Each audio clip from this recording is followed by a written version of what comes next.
نحمدہ و نصلی و نسلم علی رسول کریم۔ بسم اللہ الرحمن الرحیم۔ 10 کلاس کی اسلامیات کا پیریڈ ہے۔ امید ہے کہ میرے اسٹوڈنٹ بخیریت سے ہوں گے، اللہ حفظ و امان میں رکھے۔ غزوہ خندق کا پس منظر ہم پڑھ رہے تھے اور اس سے پہلے ہم کچھ پڑھ چکے ہیں، اور آج کا یہ آخری لیکچر ہوگا غزوہ خندق کے پس منظر اور واقعہ کے متعلق۔ اس میں ہے کہ اسلامی افواج کی مورچہ بندی۔ غزوہ خندق میں جب خندق تیار ہو گئی اور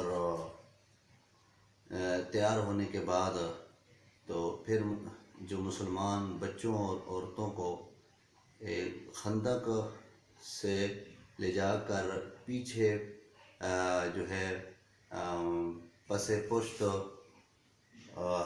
جو ہے حضرت ابن ام مکتوم رضی اللہ تعالیٰ عنہ کو نبی پاک صلی اللہ علیہ وسلم کا اپنا جانشین اور خلیفہ بنایا، اور بچوں اور عورتوں کو لے کر وہ پہاڑی جو ہے جس کا نام جو ہے وہ یہاں ذکر کیا گیا ہے، وہ سلا پہاڑی کی طرف لے گئے۔ اب ان کی جو ہے وہ پوسٹ سلا پہاڑی کی طرف ہو گئی، اور سامنے جو ہے وہ خندق تھی۔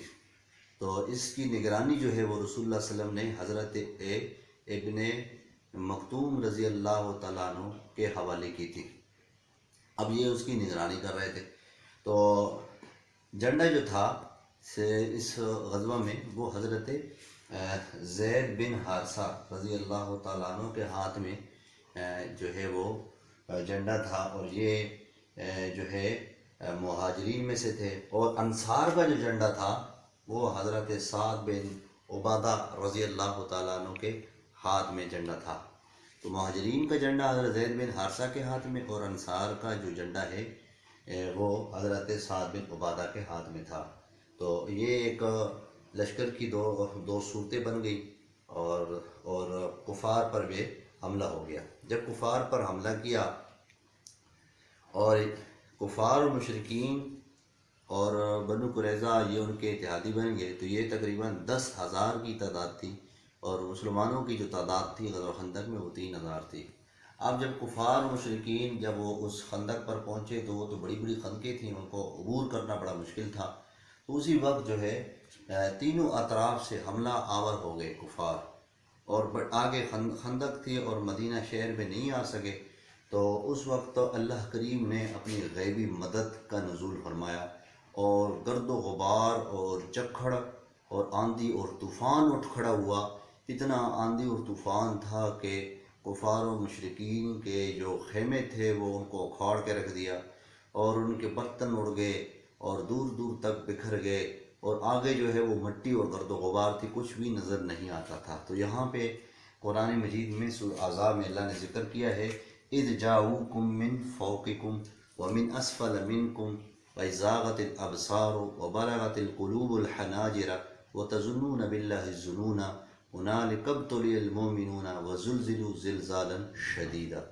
اِذْ جَاءُوكُم مِّن فَوْقِكُم، جب وہ تمہارے اوپر اور نیچے سے حملہ آور ہوئے، وَإِذْ زَاغَتِ الْأَبْصَارُ، اور تمہاری جو آنکھیں تھیں وہ جو ہے وہ پھر گئی، وَبَلَغَتِ الْقُلُوبُ الْحَنَاجِرَ، اور تمہارے جو دل جو تھے کلیجے وہ گلوں تک آ گئے۔ اور آگے فرمایا بَلَغَتِ الْقُلُوبُ الْحَنَاجِرَ وَتَظُنُّونَ بِاللَّهِ، اللہ کے اوپر طرح طرح کے تو گمان کرنے لگے، یہ تو بھئی گرد و غبار ہو گئی ہے، آندھی اور طوفان ہے، چکر ہو گیا۔ تو اللہ فرماتے ہیں اس موقع پر مومنین بھی جو ہے وہ بڑے سخت قسم کے آزمائے گئے۔ هُنَالِكَ ابْتُلِيَ الْمُؤْمِنُونَ وَزُلْزِلُوا زِلْزَالًا شَدِيدًا۔